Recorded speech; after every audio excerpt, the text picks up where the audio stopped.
Welcome, folks. It's time that we made a start. If you've just arrived, please could you mute yourself and put your video on so that we can interact with one another.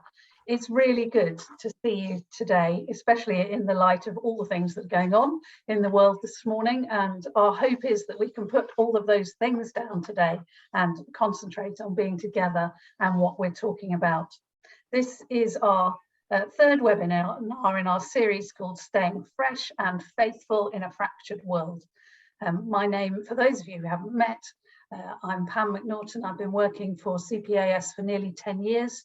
And those of you who don't know CPAS, we're an Anglican evangelical mission agency working in the UK. And we could do three different things for your churches. We could help your kids to learn about faith on our Christian holidays. We could help your leaders, your lay leaders and your clergy to learn more about leadership through our leadership training. And for some of you, we will be patrons of your churches. So when clergy move on, we will be responsible for helping to appoint the new person. Matt, would you like to introduce yourself? Hello, yes, welcome everyone. It's great to have you here today for this webinar. My name is Matt Hogg, one of the leadership enablers at CPAS, and it's great to today looking at looking at staying fresh and faithful. This series we've looked at staying fresh and faithful in ourselves, staying fresh and faithful in leadership. Today we're looking at staying fresh and faithful in mission, and delighted to have as a guest speaker Bob Jackson with us this morning. And it's so fabulous. Yeah, welcome, Bob. Really good to see you and to have you. Bob was an economic advisor to the UK government in the 1970s, and after ordination and 20 years of parish ministry, he began specialising in the analysis of church growth. Over the years, he has worked for the archbishops. He's worked as an archdeacon and and in a semi-academic positions, researching, writing, speaking, and training clergy. These days, he comes out of retirement from time to time, he says, to focus on particular issues, especially those thrown up by lockdowns, COVID, and online church. And it's a real pleasure to have him with us today. There's a link in the chat to the handout that we sent out with the joining instructions. So if you haven't yet printed that off, please do so now if that's possible for you to do that, so you've got it in front of you. In a moment we're going to hear from Bob, but afterwards we're going to go into breakout rooms to share our experiences and insights, and then after breakout rooms we're going to come back together for some questions and question time. We'll finish promptly at 11 o'clock, but do stay on if you'd like to explore things further. We'll be around for 10 or so, 10 plus minutes afterwards if you'd like to stick around and chat a bit further. Pam. Thank you. So folks, why don't we pray as we begin together? And I'm going to use some words from one of Paul's famous prayers in the letter to the Ephesians. Paul prays, "For this reason I kneel before the Father, from whom his whole family in heaven and on earth derives its name. I pray that out of the glorious riches he has, he may strengthen you with power through his Spirit in your inner being, so that Christ may dwell in your hearts through faith. And I pray that you, being rooted and established in love, may have power, together with all the saints, to grasp how wide and long and high and deep is the love of Christ, and to know this love that surpasses knowledge, that you may be filled to the measure of all the fullness of God." Father, we pray this prayer for each other today. We pray that in the midst of the demands and confusions of life, we may be refreshed and strengthened by you. We pray that each of us may learn the things you want us to learn and take away what you want us to take away, and be blessed by our time together today. In Jesus' name, amen. Amen. Folks, I'm going to hand over to Bob. As he speaks, if you have comments or questions that you want to put in the chat, please do. If it's a question you'd like us to address a bit later, if you can remember to put it in capital letters, it helps us. So sorry about my voice. Bob. Right. Good morning, everyone. I've noticed one or two old friends. Morning, Hazel Botland and Robert Carter, Ian Pallant, I've noticed, and there'll be a few others. And if we haven't met before, it's very nice to meet you. Good morning. A wide range of media outlets. You got a sort of mixed ecology of media outlets you use. And thank you for taking the time out to do this from watching politics. The PM is resigning today, if you didn't know that.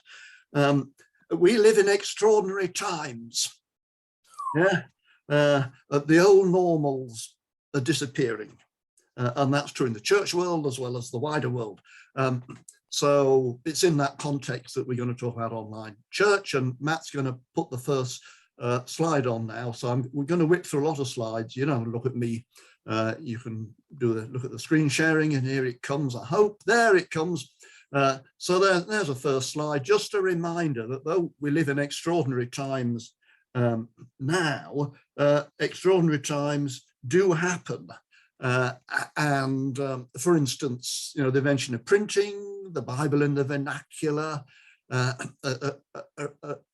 got a similar scale of change to the invention of online church and the internet and all the rest of it. So yes, this is unprecedented, but in a way it isn't, because we've had huge changes through history as it is. Next slide.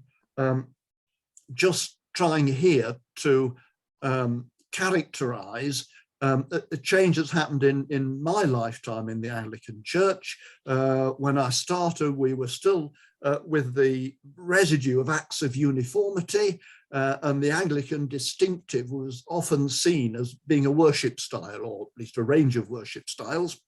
And we moved from that over the last 50 years, from acts of uniformity to deliberate diversity. I'd like to suggest that now the Anglican distinctive is that we believe we should be there for everybody. I mean, that should have always been the distinctive, of course, being the national church. But if we're there for everybody, then we have to have deliberate diversity, because we live in a very diverse society. But of course, that journey from holding to traditions to generating mixed ecology isn't comfortable. It may be inevitable, but it's a bumpy ride. And in this case, do we not want Jesus to be worshipped in the living rooms of the nation? It's new, it's uncomfortable, it's different. We were forced to do it. Now what happens when freedom returns and people can go into buildings again? Next slide. Just to characterize where it seems we've gone. When I was young, lots of people went to church more than now, but basically it was all tradition of one sort or another on site. So that's the top left. And then I don't know if you're old enough, you might remember series 2 and series 3. I remember the big day in 1980 when the ASB came out. I happened to be with Colin Buchanan, who'd written a lot of it. And he was like a puppy with 3 tails that day in 1980. And that's led on, of course, to all the common worship materials, etc., that we have now, and all various contemporary styles of worship. So we had trad and contemporary. Then in the 90s and noughties, we developed fresh expressions, and the picture there of a messy church, which is numerically the biggest. So traditional, contemporary, fresh. And then suddenly in 2020, we invented online versions of all of those 3.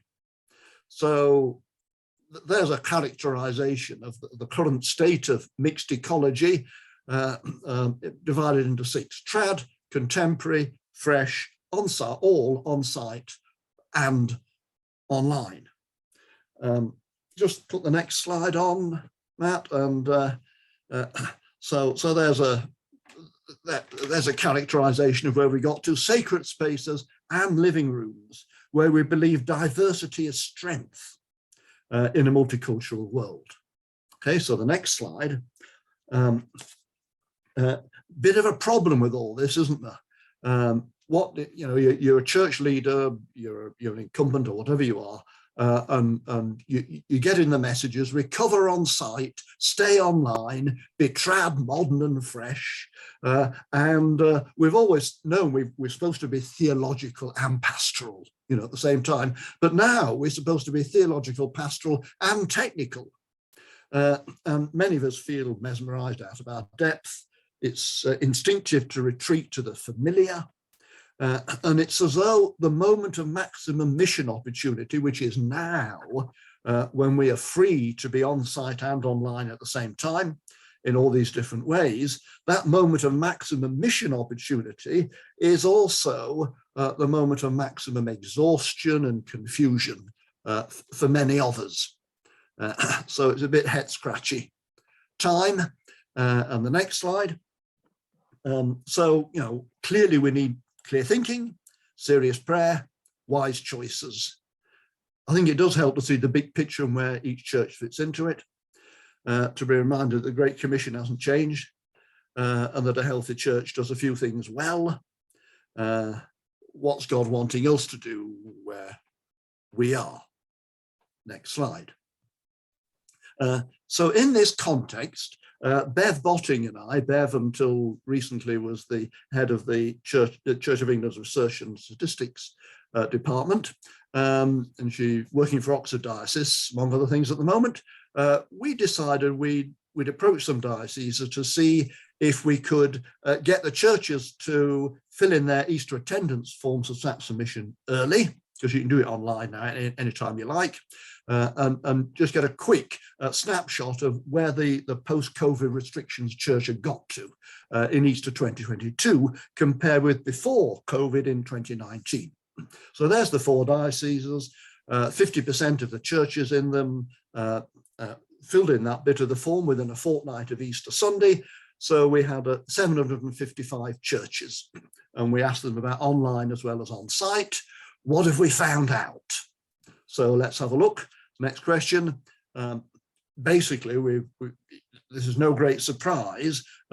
Just as online working and shopping and entertainment spiked during lockdowns and have now reduced, so that's been true for online church, but also just as those things are now and will remain permanently far bigger than they were before 2020, that's true of the church as well, and the way we're using the internet.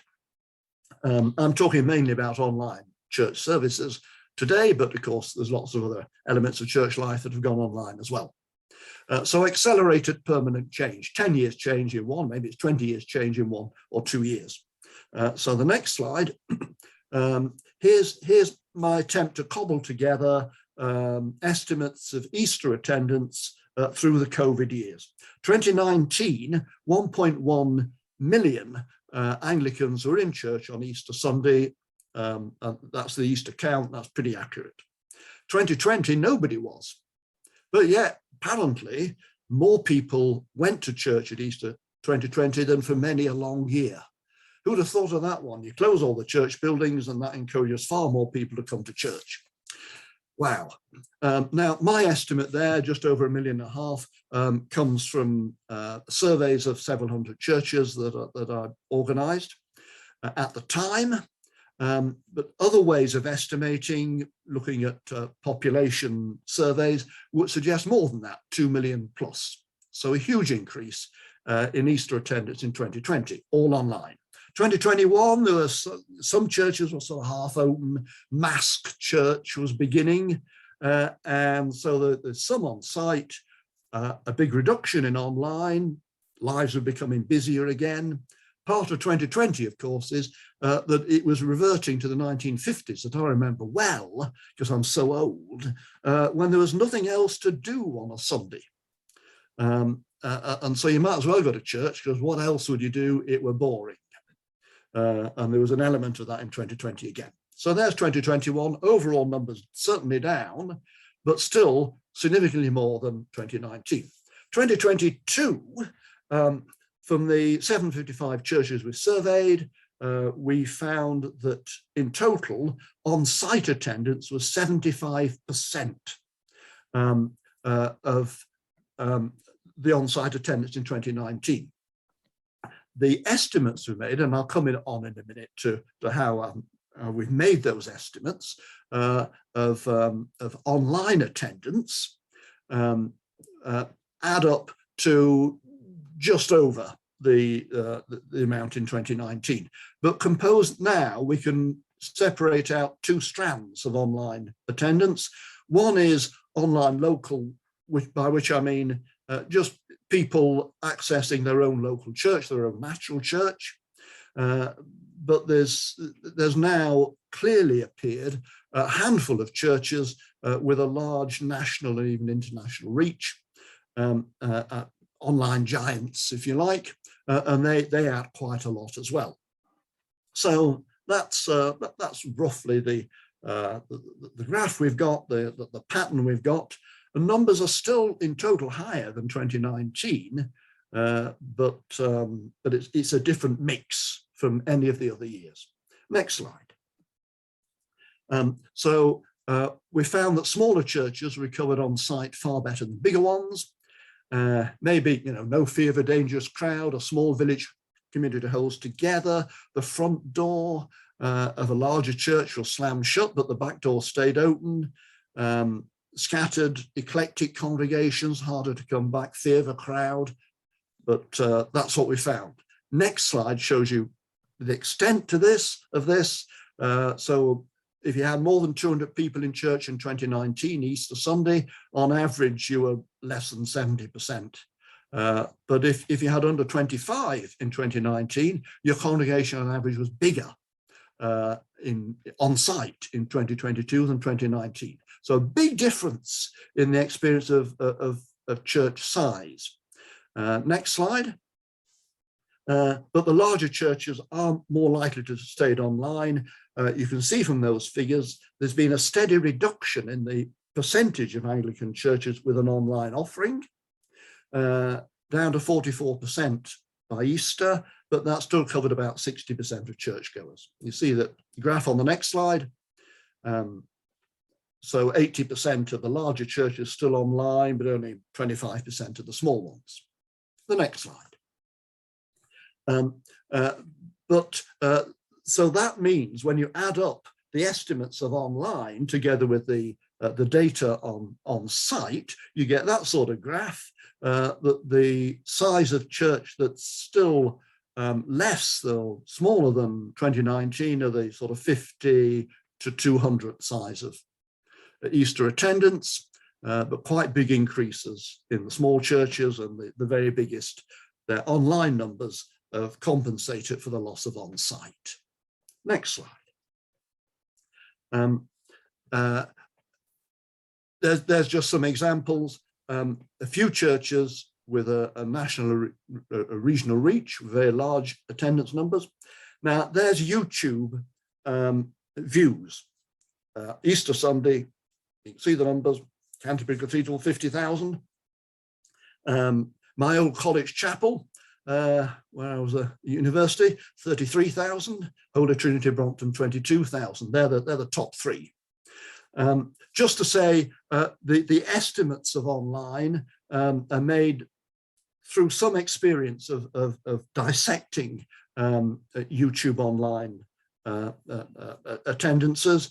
And what we normally do is take the as live numbers as being attendance, and then a proportion of the later attendance views, maybe 40%, 50%, and then multiply by the average number of people who watch each time, which is 1.5. That's roughly how we do it. So I'm guessing that Canterbury Cathedral's 50,000 hits represent 30 to 40,000 people. So these are quite big numbers. That's more than the whole Diocese of Canterbury on site in 2022. Next, in 2019. Next slide. That's how the actual numbers now churches stacked up, and you can see the huge number there at Canterbury Cathedral, just to illustrate the point. Next one. So if you take that out, you can still see a very slight increase. Next slide. Now, this is quite an important finding, that the churches that still had an online offering at Easter, their on-site numbers recovered to exactly the same extent as the on-site numbers of churches that didn't have an online offering or had stopped it. It would seem that these are now not alternatives. The next slide shows it. You got the point that CAH, by the way, is the Church of England's phrase. It means church at home. 99% of that is church online now. So that's a key finding. Don't imagine that if you close your online offering, the people will be forced to come back to church. That doesn't happen. Next slide. One reason why it's not happening is that this is how people are now joining online, on site to a large extent. Used to be the notice board, then the website. Now they'll check out the online service, and eventually they might come on site, might pluck up the courage to, or they might pick from a number of churches they've been viewing which one to go to. So if you're not online, you're not in line for that sort of growth. Next slide. I'm going to finish in a moment. A higher proportion of online views are now catch up, not as live. So most of the people accessing online are doing it later in the week. And that suggests to me that they're not actually really available on the Sunday to come to the church time. It's another reason why it's just not going to work to force them back into the church building. Next slide. Who's choosing online in the long term? You just look at the list and you put yourself in their shoes. Are they going to easily come to a church service in the building? And for most cases, the answer is no. And of course, for many people, they're now mixing. 1 week they'll be in the building, and the next week they'll be on holiday or poorly or got visitors, so they'll pick up the service on Tuesday afternoon instead. And the next slide, nearly at the end. There's huge variability between individual churches. We found that some churches had a massive increase in attendance. At Easter 2022, a lot of churches a massive reduction. The pack has been reshuffled, and I think that will continue to happen. Just see the next slide with the graph. So you see how many have increased and reduced in the different size groups. So look at the under 25s, still more shrank than grew, but some of the ones who got bigger numbers got hugely bigger numbers. So, and others, you may have about 400 and now have 82. So a big reshuffling of the pack. And the next slide, that's just a summary of some recent trends that I've observed, most of which I've mentioned. Haven't mentioned short formats. They're increasingly being offered, and the daily office is still being followed by a lot of people online. A lot of weddings, baptisms, and funerals have gone online. Far too few churches, I think, are trying to do proper hybrid live streaming. There's the list of types of online service. So I'll stop there for a while. That's just very quickly some of the things we've picked up from the Easter attendance, and also, listening and watching in to people's online services. There's an education, trawling around hundreds of churches online. So I think it's over to somebody, Pam or Matt, put you in group, and then let's come back and chat. Thank you, Bob, so much, folks. We are going to put you in breakout rooms now for about 14 minutes. When you're in your group, it's great if you can choose someone who will just guide the conversation and try and keep you on matters that we're discussing here, not football or other big things that are happening in the country. And we've got some questions for you we'd like you to think of, and they'll come up if you open the chat once you're in your group. What has struck you most about this presentation from Bob? Secondly, where did it match or not match your experience in recent months? And then thirdly, what questions would you like to ask Bob? And when we come back, we'll discuss some of those questions. So without further ado, we'll see you in 14 minutes. Have a good discussion in your groups, and we look forward to your questions afterwards. Enjoy. Great, I hope you've had some good discussions. We've got time now to ask Bob some questions. So if you'd like to put any more questions in the chat, that would be great. Capital letters help us to spot them, but it's not a hard and fast rule. Bob, people have asked some things already, so I'm going to start firing questions, if that's all right with you. Yes. Could we just go back to this thing of accuracy of statistics for online things? It is notoriously difficult to get accurate statistics, and I wondered if there was anything you wanted to say more about that. Yeah, absolutely. I've spent quite a long time in the innards of workings of YouTube and Facebook and so on. Answer is Zoom is quite simple, because most people leading a Zoom service can count the number of screens and number of people faces, and so they give the church, the National Statistics Office, pretty accurate numbers if it's on Zoom. But of course, Zoom is has reduced enormously. There are not many Zoom services now. With Facebook, you've got the maximum number of views online at the time, and most people's experiences, that's a pretty reasonable estimate of the number of people who followed the service at the time. Multiplied by 1.5. When it comes to Facebook subsequent views, I would normally take about 5% as being full views. You can get that from the innards of the workings. 95% is glances or a minute or something. When it comes to Facebook, that's a more long view platform, and normally I'm taking 40 or 50% of the subsequent views as being legitimate. Seeing at least half of it is roughly what I take. Now, there's still very big confidence limits around that. They are, frankly, somewhere between estimates and guesses. But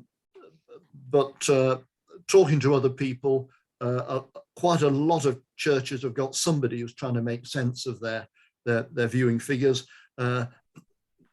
Most people I talk to think I'm in the roughly the right ballpark. If anything, I think I'm being conservative in the estimates that I'm making. Yeah. But there's other evidence you pick up from chats and likes and all that sort of stuff. But it's... Thank you. Thank you. The questions are flowing in fast and furious, so we'll move on. What about people who are doubling up on things? They watch something for their own church. Yeah, and then of course, there's a lot of that. When I was young, and there are not many evangelists being old, but one of them is, you've got a long history. When I was young, if you went to church, you were there pretty well every week. There was nothing else to do. Frequency attendance was at least 80% on average in the Church of England. By 2019, that had steadily gone down to about 50%, 1 week in 2. So in other words, at least half our average attendance decline in my lifetime has been because we all come less often. The other half is there's been fewer of us. And this reversal we've seen with online church is pretty similar. At least half of it is because we're going more often. And the other half is there are more people doing it. So in a way, I've made some allowance for what I call it two-timing. There's twicing. You used to go to your church in a morning and an evening, twicing. Now some people will go to the Sunday morning service physically and then listen to the sermon again on Wednesday evening. So that's twicing. Other people are two-timing or three-timing. They're picking up other churches. So I made some allowance for that in only allowing a certain percentage of subsequent views, but certainly I'm guessing somewhere around half of the increase we see is that we had a massive increase in attendance frequency, reversing 50 years of decline. Thank you, Bob. There are quite a lot of comments that are showing anxiety about online offerings, and whether it's real church, whether you can do Yes. pastoral care properly. Surely Yes. the body of Christ needs to be seen gathering in a place. How do you do mission? All of those types of things. I wondered if you wanted to say anything about that. Yes. I mean, clearly, we've had the argument, is this real church, several times in my lifetime. You know, the only proper church is using the prayer book, the real book. Yeah, and then, well, fresh expressions aren't proper church, are they? And now we've got is online proper church. I think I'm drawing a distinction. My lovely old college chapel puts out its wonderful singing and services and gets massive numbers of views. That's pretty well equivalent to television. The folk that are viewing King's College Chapel are not really aspiring to be part of its worshipping community. On the other hand, when the HTB family of churches are attracting large numbers, I've been looking, for instance, at Gas Street to see what they're up to. Gas Street are getting about 3,000 onliners every Sunday at the moment. And they're incorporating them into their worshipping community with chat functions, prayer requests, and I can see, you know, local groups arising. But of course, most churches have got a long way to go yet to get this business of incorporating the onliners properly into their church community with a fully hybrid system. We're not there yet. We've got a lot of work to do on that. It's possible to do, but it's up to us to make sure, if we're responsible for online or streamed services, that the folk online are properly incorporated. Thank you. We had one onliner, for instance, on Easter Sunday in our church. One person who joined us online was baptized by total immersion in the building. It does happen. Yeah. Last Sunday, a family who stuck with us through our online messy church over 2 years, the 10-year-old and the 14-year-old, I baptized them by total immersion in our church building. So people do move, and they all felt they were part of our church community while being online. Thank you, Bob. Just another few questions about the stats themselves. Yeah. Obviously, this is just one day, so it is a snapshot. Yes. And it's Easter, and that may not be representative. So we all know that. But Yes. what about the fact that these are all southern dioceses? Do you think that the same thing would have happened across the north? These are all fairly wealthy dioceses where people can afford to be online. What might happen, you know, where budgets are tight, Yes. people might Okay. not prioritise data. Well, I used to be an archdeacon in Lichfield diocese, and that's not a wealthy diocese. That's Stoke-on-Trent and the Black Country and so on. All four of the dioceses had very similar results. We did a separate report for each of the four dioceses just on their data, and they're very, very similar. Putting them together was no problem. So I'm guessing that they're pretty representative of the whole country, but of course, I don't know, because we only have four dioceses. I'd rather, when we come to October, which is 4 weeks and we get lots more data, I'd rather have more than four dioceses to get a fuller picture. Yeah, thank you. And what about the whole thing about depth versus numbers? You know, a lot of churches, as you say, have more people because they have people online and on site. Yes. But how about depth of engagement? That's almost impossible to determine. You can't really do that with numbers. I'm very clear that church growth is about depth as well as numbers. Clearly, we have to grow in depth. I'd just say that we've had this query all through my life whenever there's been a new sort of church service or development. And each time I say to folk, well, where's your evidence that what we've been doing for 100 years has created the depth, whereas what we're starting to do now doesn't? We should ask the same questions of every form of church. I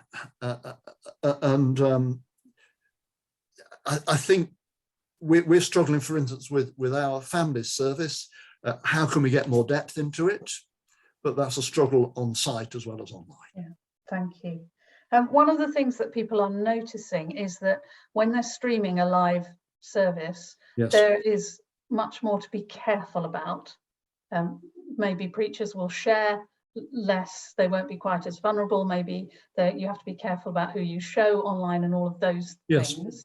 Have you noticed that as well? What advice might you give? I don't think the preachers need to worry, because what you're saying is pretty public anyway. I think I'm more worried about being boring, because it's going to be up there forever and a day. I mean, it's a bit embarrassing to look at last Sunday's banal sermon. So it really should encourage us all to sharpen up our axe. When it comes to showing of individuals, then we probably do need different sections in the church, so that people know if they don't want to be on screen, they know where they can sit. And clearly, we ask our families, do you want your children on screen or not? And those that don't, they're not on screen. The family that got baptized on Sunday are very happy for that to be on. So we filmed it and it'll be up on YouTube.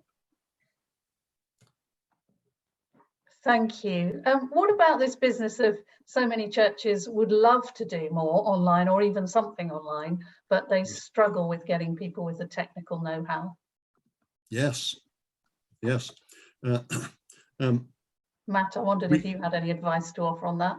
We need to help each other. Those with the technical know-how should be offering it to other churches. Most dioceses have got somebody from the diocese who can help. It's a question of, if none of that works, of finding some good-hearted soul in your parish who's got the expertise to help you. I see that as an opportunity to ask somebody who may not have a Christian faith to come in and help the church set it up. And there's a lot of good-hearted people who will do that, and you might find they get interested in you as well. So it's not something that the clergy should feel responsible for, except we've got to find someone to do it for us. Yes, thank you. And I don't think I've asked this question. Do we have any idea of the age profiles of people who are coming online? Is it the same as everything else, or is it different? Yes. From the population surveys, one of which was done by the Church of England, it would seem during the lockdown years, 2020 and 2021, that the younger you are, the more likely you are to have been accessing online church. So the demographic with the biggest percentage of the population accessing online church was 18 to 30. Thank you. Now, I think there's evidence that's continuing now because some of the from the HTB family of churches that have got services specifically aimed at younger adults, they tend to be the ones with the biggest online following. But of course, there's the other end of the spectrum as well. Those who are now getting aged and infirm and can't come to the building. There's quite a big spike there as well. So it's both ends of the adult age spectrum. So Bob, has your research led you to believe that every church that can possibly try and do online should be doing so as part of their mission? From the research, from the Easter numbers, the big thing is that those who stopped online have done no better on site than those who are still doing online. So let's just be clear about what. Could you just say that again? So if you've done churches that have stopped their online offering, yeah, have got 3/4 of their congregation back in the building. Churches still with an online offering have also got 3/4 of the congregation back in the building. right. Plus the people. Yeah. Yes, and the churches that have got a total attendance big increase have normally got an online dimension as well. So there's lots of other bits of evidence around this. For instance, there were a handful of churches that were doing online before lockdown in 2019.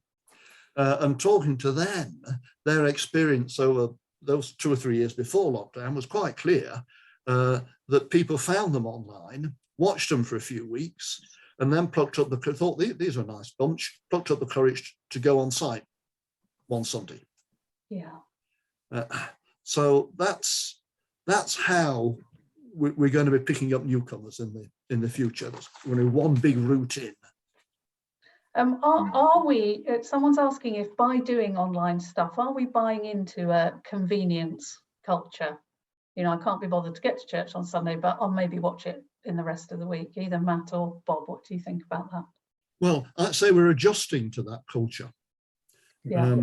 If cinemas had stayed with the 7:30 showing on the giant screen, and if you come to our cinema, there's only one film you can see all week at 7:30. Those that did that died. Cinemas came back with multiplex and open all day, every day. Yeah. That's the world we live in, and almost the majority of people now, for them, it's very inconvenient to come to a church service at a specific time on a Sunday morning. Yeah. So it's not just consumerism, it's the complexity and busyness of life. And why should it be that we restrict offering the good news of Jesus Christ to those people that happen to be available on a Sunday morning? Thank you. And then the question that we often get asked, what about the teenagers? Because teenagers were the ones, youth work was one of the hardest hit things. Yes. By everything going online. I wondered if you knew any more about that, Bob. Not a lot statistically, no. Certainly our teenagers in our church held together online reasonably well, but like many age groups, most teenagers just want to be together. Yeah. And they're much happier now they can be together, and their numbers have grown again. Partly, I think, because teenagers have felt the impact of lockdown as much as any age group. It's from 13 to 15 you're locked down. Oh dear. So we're at the moment we're finding that age group more responsive than they used to be. Thank you. We'll need to finish quite soon, but just one more question. If people want actual technical help, where are the places they can go to learn? Right. One really good place to start, surprisingly, is the Church of England's own website. You can go to that and press on resources on the top page, and you'll find there a guide to on-site and online church. I confess that this is me and a few friends, okay? And there you'll find, I'm no expert on the technology, but there you'll find you can click on links and you can get access to all sorts of help from it. It's a one-stop shop. It's a decent place to start. Thank you. Folks, there are some questions that we haven't had time to answer yet. We will stay around after the official ending, and I'll try and get to those, and do repost them if you think I've missed them, but we need to wrap up now officially. So Matt.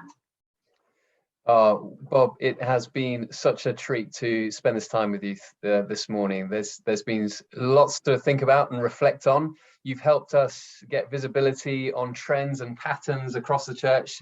You've lifted our sights and helped us reflect on our own context. And we are so grateful to you, Bob. Thank you for giving us your time this morning. Well, thank you, everyone. It's great to see you all. I've seen a few more old friends as I look around the screens. And God bless. And Bob, I think you're at General Synod this weekend. Oh dear, yes. Presenting. I'm just doing a few seminars on this subject at General Synod. Yeah, fabulous. On Sunday afternoon. It's great. There's the resources, everyone. The resources we have mentioned throughout the webinar and others are listed in the resources handout, which is available to download from the website, which we have a link in the chat, I believe. We'll also send out the link in an email tomorrow. But before we go, we would really be so grateful if you would provide some feedback for this webinar through the poll, which has just popped up now. 4 questions we want to put to you. It would just be so helpful if you could answer those questions. And it just gives us an opportunity to reflect on these webinars and see how we can make sure they continue to be as engaging as possible. So if you can just quickly answer, that'd be wonderful. And as Pam said, for those of you who'd like, we're going to be around for the next 10-15 minutes or so. If you'd like to have any other questions answered or discuss further, we'd be very happy to do that. While that's happening, I wonder, Matt, if you might pray for us. Yeah, wonderful. Father, I want to thank you so much for this morning. Thank you for being with us. Thank you for Bob. Thank you for this research and the insights that he's provided for us. Lord, we pray for wisdom to navigate and to lead each in our own contexts and communities. Pray for your blessing on each one of us as we head out into what the rest of the day holds for us. Be with us now, in Jesus' name. Amen. Amen. Thank you. Thank you, everyone. Thank you, Bob, again. We're sorry for those of you for whom the poll doesn't work. It doesn't work on every single device, but if you have got it in front of you, it's great if you can fill it in. We're nearly at about 80%, so that's great. Folks, if you've got more questions, please add them to the chat. There is some anxiety, Bob, about people missing out on community by only watching online. Yes. And I wondered if you wanted, you may feel you've addressed that, but it's just helpful to think about that. Well, I wouldn't want to be personally an online church member and miss the human interaction. But there are surprising numbers of people these days for whom mostly their community is online. And it's normal and natural for them. And just because you access the service online doesn't mean that you never meet other members of that church. You can do everything else in the flesh if you want. And let's face it, 8 o'clock communion services, do you remember them? Maybe you still do one. Where people slink in quietly at 2 minutes to 8. Nobody says a word. You run through the service and then they slink off quietly. Now, what community is that? But no one has said we shouldn't include that in our attendance figures. So we have to work at community. Of course we do. And it's not my cup of tea, but there's a lot of people younger than me for whom it's normal, it's natural. Thank you. Matt, I wonder whether you wanted to address that whole thing of being online and relationship and seeing each other physically and building community. Yeah, I think it's a sliding scale, and I think Bob has already covered the main features of that conversation. And I think people will access community in different ways, and that, I was just thinking there's such an opportunity for us, for the church here, and there's also not only a missional opportunity but also discipleship opportunity. This is an opportunity for us to be teaching about community, fellowship, engagement, all the basics, and again, but just another opportunity. And there's always an invitation deeper, isn't there, into community, into fellowship. So that's what I sort of mean by a sliding scale. Yeah. And Mark Whittle has just made the point that online enables quite a lot of people to have a community who didn't have one before, because they're housebound or whatever it is. They come back. In the old days, I used to go out once a month with my communion kit, to do the home communions. and it's still just me and one person. Now they're involved every Sunday in the church service again. Yeah. Bob, there's concern about people who can't join online, that maybe it's a privilege to be able to join things online. Do you know of any research into the different wealth levels of people and their ability to access things online, Yes. all things? Yes, we had a look at that a couple of years ago and discovered that the wealthier the parish and the more middle class it was, the more online viewing there was, and so this is yet another way in which the disparities in the country are being widened. That are a more inner city or poorer area, that people are much less likely to be able to access online worship, and so the numbers are lower. And that's part of the reality.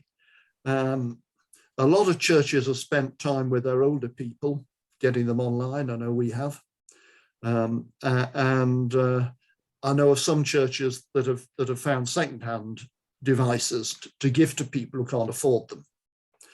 But clearly that's one of the problems to try and resolve and get over. Thank you. Someone's asked about the slides afterwards. The handouts that we gave you a link for have all the information that is on the slides. So if you haven't downloaded the handout, do so now. I think we're now down to few enough people that if you want to unmute to ask a question that I've missed or an additional question, do that now, and we'll see what we still need to talk about. Anyone got a question? Maybe stick your hand up or just unmute. Adam Scott has just put his hand up. Thank you. Adam, let's go with you first. Thanks. I thought that Bob made a very important point about church for everybody. And for me, there are those whose lives are such that whether through sickness, disability, age, or their busyness with their work for the kingdom outside the church, they need the support of convenient church. And life becomes very difficult if the congregation distinguish them and say that we are about intentional church to the exclusion of, as Bob talked about, an Anglican church for everybody, and an Anglican church particularly for those whose principal focus is outside the church. And this is an enormous opportunity for us. Yes. We can do diverse church now. We still offer a once in a month 1662 service. I think of one lady who has come to that for decades, and it used to be a race for her with the last vicar because he wanted to shake her hands and she did not want her hand shaken. They ended up running to the back of the church as she made a dash for the exit and he tried to cut her off. So, I mean, I think we need to have space for the people whose engagement with the community is real, but it's different. Yeah. Thank you. Thank you. There's a question. Yeah, thank you, Pauline. Let's go to you next. Just thinking about diversity in the church, the online offering has helped people who find social situations very difficult and to actually engage without feeling they're going to get cornered and either hugged or invited to interact has been actually really helpful for them. And some people with mental health problems and issues with autism and stuff have actually found the online, in my experience, a really helpful medium. And it's a way of churches including them. I just wanted to raise that. Thank you. The CPAS team noticed that some of you didn't join in with the chats. So even some of us don't really want to, be in a room with three strangers having to talk to them. Most Anglicans are introverts. That's a bit of a, you know, that raises the anxiety level, even with some of us. Yeah. Folks, any further questions? Mark's got his hand. Thanks, Mark. And then Simon as well. Okay, let's go to Mark then, Simon. Thank you. That was Mark Wigglesworth. You've got a hand up there, Mark. I didn't think I had, but just say thank you very much. I put something in the chat about the work our digital mission enabler is doing. Elliot has been recruited in the last year using some transformation funding, and has been doing a lot of research on the fact that we all live in mixed mode, whether we like to think we do or not. Yeah. And therefore as church we need to think of that.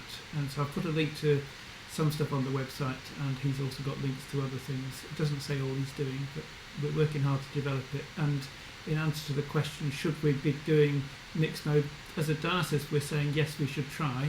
And actually we've just had our diocesan conference and we ran that in mixed mode. It took a lot of effort, but that's because we were trying to do it at a very high level, but as part of our commitment to recognise that actually we can't engage with everybody if we don't. Thank you. That's Diocese of Sheffield. Yes. Yeah. Thank you, Mark. Simon, what did you want to say? Thank you, Bob, for today. What can we learn? I tend to record songs of praise, but also the daily Radio 4 daily service on Longwave. And the quality of that we can't compete with. I've said on to various people. So what can we learn from that? Are we saying that a local presentation here in Swindon will be better than the quality of songs of praise or the Radio 4 daily service? Thank you. Yes, technical quality may not be, but most people, this is quite general, most people really want something local. If they're mobile, they much prefer to see somebody they might meet in the street than some stranger 100 miles away. Even now, the great majority of Anglicans are online with their local church. Right. Most of us want either something very local or something national. Most of us in this country don't relate well to an area or a region. The churches, the few handful of churches, cathedrals among them, that have developed a big online following, are very strongly branded. So it's the HTB Gas Street brand, or it's the cathedral worship at Canterbury. So there's that, and if they do it well, they get a lot of people. But still 80–90% will always aspire to their parish church. So this is made for parish churches.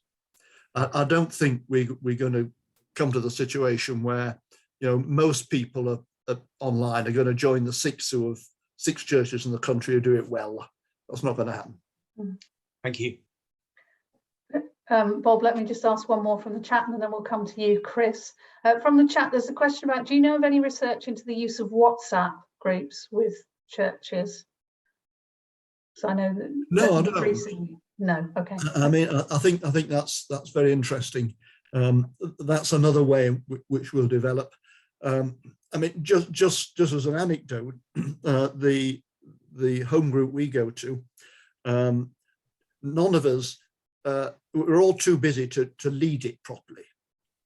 So we're just deciding that nobody's going to look after the group in terms of pastoral care. We've got a WhatsApp group. That's our pastoral care. We all look after each other. Just put needs on the WhatsApp, and we all pray for each other, all remotely. Yeah. That's the future. Yeah, I think that might be replicated in a lot of places. Chris, Alexander, what did you want to ask? Hi, someone made a very good point, a question saying, would it not be very best to be generous towards each other in pointing people to connect online with those churches who can do that well? but that those online churches point individuals or challenge individuals to connect on site with a local church once they're spiritually ready to do so. And I think that's a really good point, because I come from a very rural church where we've only got like 20 to 30 of a congregation. And I'm not being funny, but to record the services that we do are not going to really attract, well, certainly the traditional ones, I don't think would necessarily attract anyone to join the church. But the church which we do better in, perhaps it would be fair to say, is the Cafe Church, where we have more of a discussion-based element, so people can discover more about faith that way. And I think, you know, to me, there's a great difference between church where you're just sitting listening to something and you can be like not actually participating at all, and a church where you're actually discussing. And we did a lot of home groups online, which we got people from all over. My Scottish friends joined us and everything, and we really got were able to go deeper in faith than just listening to a church service or whatever. I think there's a, is your question, Chris, about directing people to go elsewhere? I don't know. Yes, I think I got Being from generous. this whole thing that it was sort of pointing us to like every church should have an online offering, and I don't think in our context that would be applicable, but online courses, yes. So Matt, Bob, any comment? Thanks, Chris. Just a response. I wouldn't, if in a rural area, you know, you're probably connected in a benefice or something with a lot of other small churches. Wouldn't suggest that every small church tries to have an online offering, but there should be one in that benefice somewhere. Yeah. Probably my recommendation would be, which is the most welcoming little congregation, film that one. Because they when people start trickling in, they're more likely to keep them.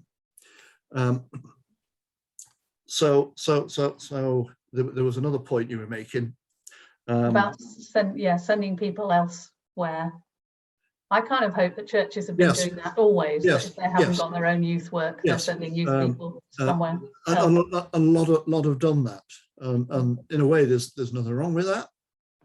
But still, people are still looking for their own local area. I know one rural benefice in my old diocese in Lichfield, that they've got a benefice online only service. And they've learned a lot of lessons about this, as so many people have. So it's half an hour, and it's a face in the screen rather than miles away, and it moves quickly. And that's one of their that's a new congregation now. Yeah, Chris. So I just want to see, how are people going to learn faith necessarily just from or explore faith deeper just from hearing a Church of England service in a village church? I just don't get it really. I still don't think it's appropriate in a small rural church, but we're doing better just putting on a cafe every Wednesday and inviting people to come along. Yes. And that's the way I think people will grow. Yes. I mean, I'm not an either or person. You know, it's both and. Yeah. There's huge numbers of people desperate to get together with other people physically now. Yes, absolutely. Yeah. Of course, and that's you work on that. Mm. It's just that the online stuff is here to stay as part of the mix. But it's got to be of good quality, and you've got to have the equipment. You've got to have someone who's naturally charismatic to lead a service that people would want to hear. And you can't start filming people discussing faith because that's very personal. So I don't think from our context it would be, but we'd be happy to point people to songs of praise or a vineyard service or something like that where it would be more professional. I think asking rural churches to do something like that, where the majority of them are traditional, and I think it's a car crash. I think it would put people off going to church. I wonder, I don't think that's statistically true, but Bob, you may want to say something. Well, if you're saying that statistically, sometimes it would. If you're saying that statistically it's the younger generation that there are the majority of people that are turning online, they're going to want to see something that's going to appeal to them. So if you're going to have say 50 or 60-year-old minister just going through a Church of England traditional service, that's where you should be pointing them towards things that are going to attract 20, 30-year-olds, which is going to be like a thing with a band, music, you know, young people on the screen. Okay. It's not going to happen in our context, I'm afraid. Yes. The first thing you do when you're thinking of an online service is, who are you aiming at? Exactly. And if it's your young people. And in a rural area, you will normally be aiming at the normal church-going demographic, and the people who are maybe 10 years younger than them. Who aren't going to be online. So, well, they are. That's what's happening in a lot of rural areas. This is why attendance at churches that are very small, with under 25 people, why that's gone up quite a lot over the last 3 years of COVID. It is because those who have plugged into their community are both on site and online, and sometimes they've smartened up their act because that online requires us to do that, to be so it's not a car crash. And I've seen quite a few car crash services online, and I think, oh dear, you're just putting people off. And then you find that there's 50 people watching it, and the chat function says, "Oh, thank you for that beautiful." Maybe for the wrong reason. And I'm astonished, but that's what we found. Got another question there from Mark, or have we got time, Pam? Yeah. Yep. So just a couple more bits of feedback. Chris, I think it's been a really helpful discussion, but thinking of some of the contexts in Sheffield, actually at some of our rural churches with older people where we thought nobody would engage at all, where we've had a lot of online engagement. Yes. Most grandparents contact their grandchildren through Skype, Zoom, Teams, etc. So there are lots of ways of doing it. Yeah. Having online church also means if you've only got a service once a month in your church, rather than jumping in the car, paying loads for petrol, travelling for an hour to get there and back, you can just join in online, maybe not at the same time. So I think there are lots of advantages. And in terms of learning the faith and conversations, a Zoom conversation can be very private.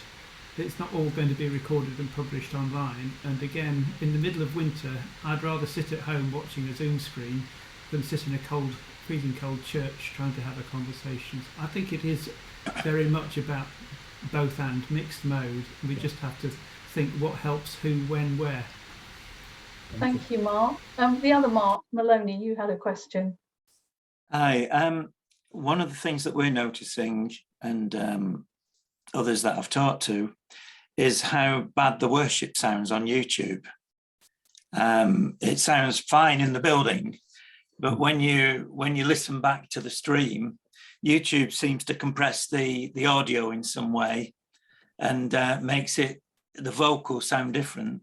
And of course, you don't have the congregation generally mic'd. And so, you're just hearing the singers that you've got isolated. And I wondered if you had any idea what we can do about that with YouTube. But does anyone know anything about how to get YouTube to process the sound in a different way, or any tips? I think this is open to anyone to answer. Anyone got any great advice on this? I think it's a step beyond my technical competence. And mine. I know you can do it. It is possible, yes, but, I know you can do it. I need to point, we'll have to find the resources and I'll try and send them through to somebody else, our team. But the Digital Comms Collective, which is a Facebook group, There's been lots of conversations there in the early days about how to do it. It does need a bit more investment. You also need to look at how you're actually getting the sound into YouTube. So you need to think about the whole thing. So sometimes you've just got to put up with the fact it ain't as good because you're just going for the simple option. If you want the really professional stuff, then you do have to invest the time and the money, but it is possible. Otherwise, YouTube wouldn't work.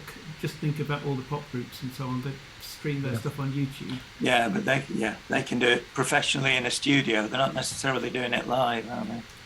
Well, some are doing it from home, aren't they? I think we're going to leave that one there. We will take one more comment and then we need to finish. Brian, what were you going to say about that? I was going to come back on that one.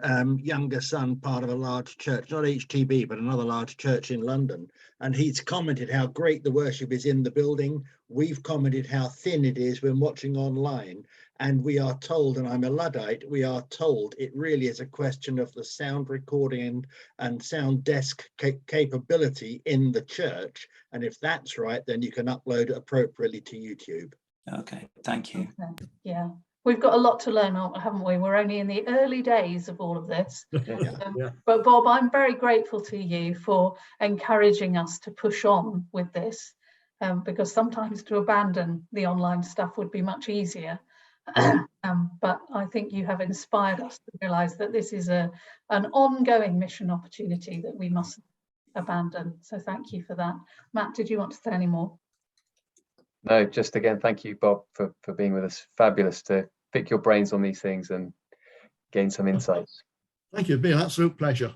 Thank you so much, folks. That's the end of our webinar series for this term. Do keep an eye out on all the offerings that are going to be coming online in September. We're planning our CPAS year of training as we stand, so there'll be webinars, there'll be short morning series on practical leadership skills, all sorts of things coming up, so do keep an eye out for those. But it's been lovely to spend the time with you. Thank you so much for joining us, and God bless you as you go into the rest of your day.